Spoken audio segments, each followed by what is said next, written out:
Is this really the best video game that has ever been made? Let's try and find out.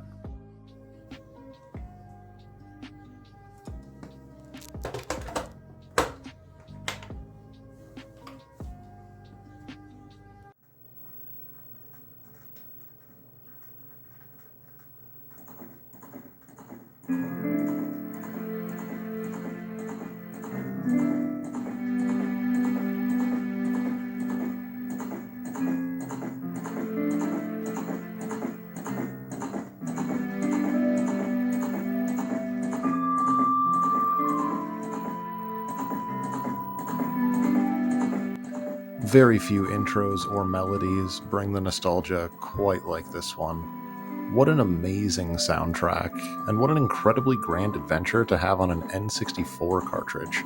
There was some serious technical wizardry going on here.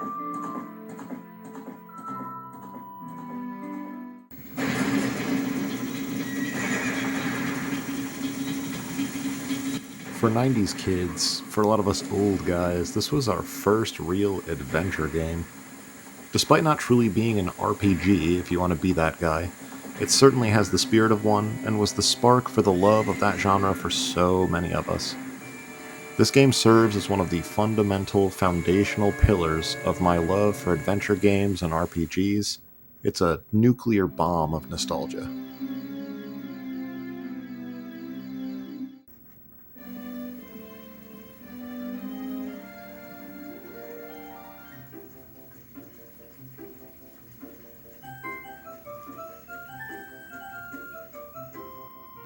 A 3D open world was a really big deal at the time and felt super sick to have in a Zelda game.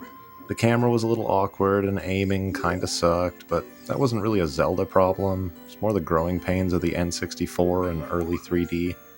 Z targeting did make that a bit more palatable, felt pretty good to use here, and the inclusion of a day and night cycle added an additional layer of immersion that was kind of rare to have in 1998 on an N64 game.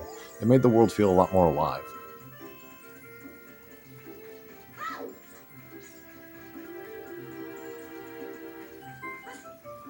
Now, some may forget, this was an era of game manuals and strategy guides. It was assumed in 1998 that you had the manual that came with the game, and those lucky enough to somehow have money would also potentially get the official strategy guide, which was always a game changer. Without these things, though, and no prior knowledge about the game, if you're going in fresh today, you're going to struggle to figure out what to do and where to go. This wasn't all that uncommon back then, so it's not a huge strike against the game at the time.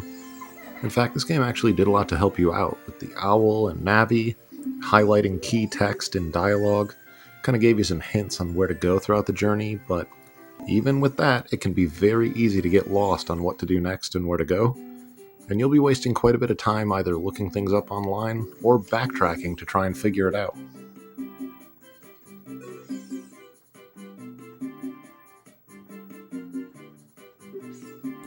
Speaking of backtracking, this 3D world was sick at the time, so we didn't mind that much. I mean, we didn't have that many games as a kid anyway, so the time sink wasn't a problem, but it does kind of suck in 2024 when everyone has open world fatigue, as this world didn't actually have a ton to do in it, other than repeatedly get assaulted by werewolves when it inevitably became night for the third time as you're exploring the world. That howl noise really started to haunt me after a while. Certainly not a knock against the game for 1998 standards, but definitely holds the game back if you're going in fresh in 2024.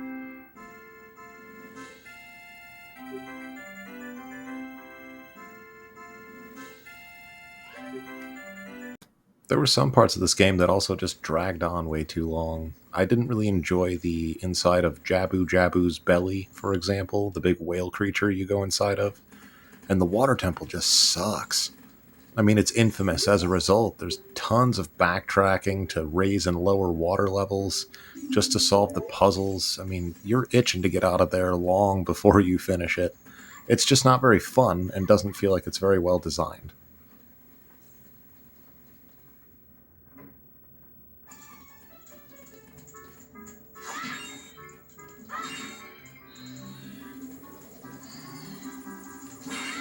Now, if we're being fair, This game probably does belong at the top of a most beloved video games list, which is what that Metacritic list actually is, but probably doesn't deserve the number one spot of best video games of all time if we're looking at this objectively. It can be hard to play, hard to navigate the world, and hard to complete the game if you're coming in fresh without a guide. And without the nostalgia goggles fogging up your vision when you're vibing to the music, the flaws do show a bit.